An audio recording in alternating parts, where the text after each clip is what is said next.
Gekisai application number 1 looks at the face block, the face punch, and the stomach block.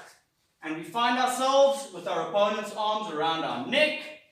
We are gouging into the eyes. We're trying to find the upper hand. We find a spot where we can collapse with the right arm, their left arm. So we're pressing in. Into that corner, we cross the other arm, our left arm. We are pressing up and moving to the side. The moment we're on the side, we seize one arm and we're going to attack our opponent's leg and push forward. Now the forward push can be with a punch, can be with an elbow, can be with a forearm strike. It doesn't matter as long as your right arm ends up over your opponent's left arm, not under, over. Then wrap around it, trap your own wrist, drop down in shikudachi, and take your opponent down to the floor. The second application looks at our chest block, front kick, elbow strike, back fist strike, the stomach block, and the punch at solar plexus height. Again, for the dummy's sake here, we're going to have the hands around our neck and we're going to drill one arm inside. We're going to wrap around our opponent's arm and we're going to trap the arm. Now, if my opponent had a jacket on, I'd be grabbing the jacket, a nice beard, you grab the beard. If not the beard, you can grab the arm. But the whole point is you need to trap that arm under your armpit, squeeze in with the bicep muscle, and either lock the arm in place by pressing the thumb side bone here against your opponent's arm, or grabbing clothes and then locking it. That's our chest block. Then from there, we're moving in, we're doing our knee kick or our front kick, depending on what we're kicking. Knee kick goes to the bladder. Front kick goes to the back leg's knee.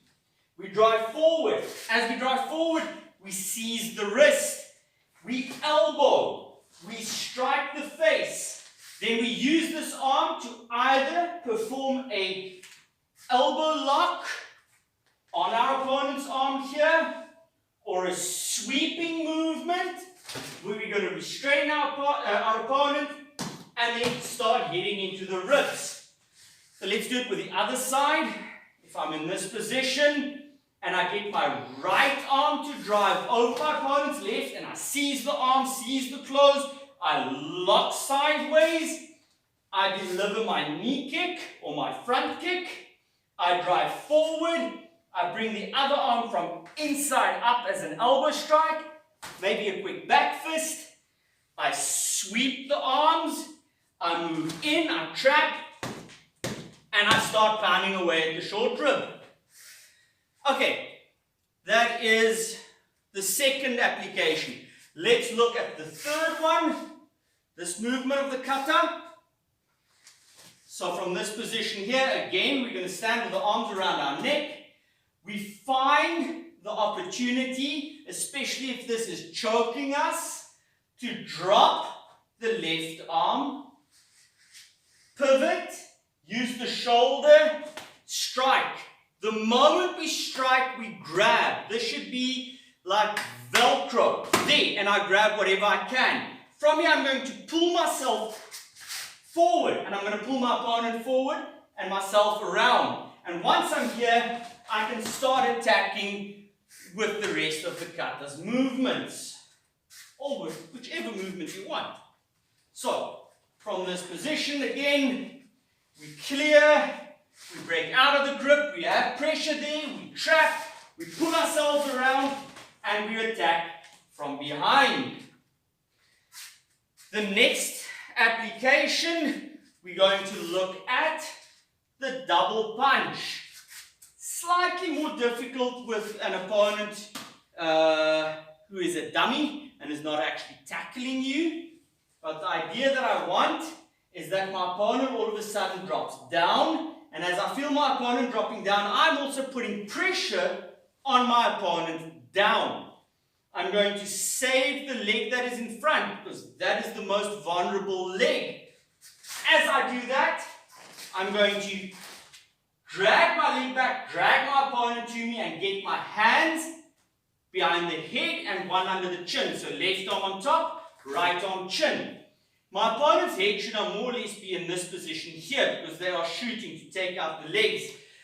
But imagine this is lower. I'm going to bump with my stomach against my opponent to put pressure on their neck. At the same time as the moment I release, I turn the head around and I pull the head down between the legs where I can drop my knee on top. Let's look at that again.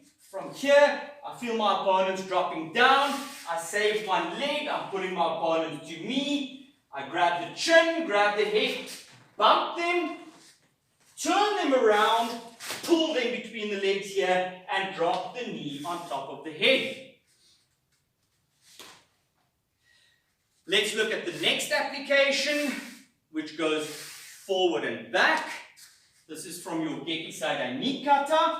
Again, you find yourself in position here. You sneak the left hand in and try and trap, grabbing either the clothes, the sleeve, whatever you can, the upper arm if they don't have two huge biceps. Grab and pull them in. The moment you hear, bring your right arm, try and get inside, step forward, trap that arm. Then the moment you've got that, pull them off balance. And once they're off balance, drive forward with a knee kick. And from there you can once again start your elbow, urakenochi, clear, move in, and add some punches. Let's look at that movement again. From this position here, one arm sneaks through, left arm sneaks through, catches their right. This is statistically the arm that's going to be trying and hitting you. So you need to restrain that arm first, statistically. Then from there, move forward, seize the other arm, drag them off balance. The moment they're coming towards you, you go back towards them.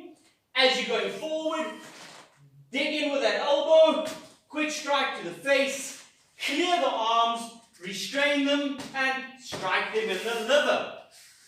Let's look at the last application of our Gekisai series, which is the Torochi step and block. What we're looking for here is I'm going to put pressure on my opponent's left arm, on my opponent's right arm with my left. Now remember, the kata starts with a back strike here, with the edge of the hand strike here. So this could be me pushing into my opponent's face and then dropping down on the arm. I use the other arm to clear, seize, and pull as I'm striking.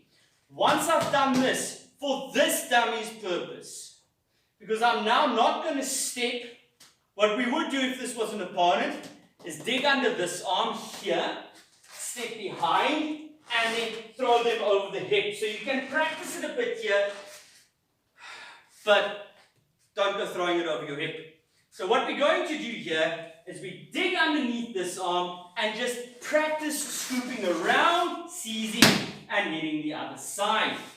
So let's look at that application one more time.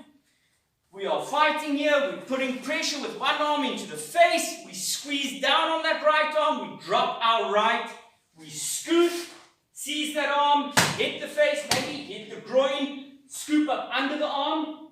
One option, step behind to throw. Option number two, step in front to clear, seize, hit, and strike. Right, those are the 6 applications you need to know for blue belt. Go practice them and have fun.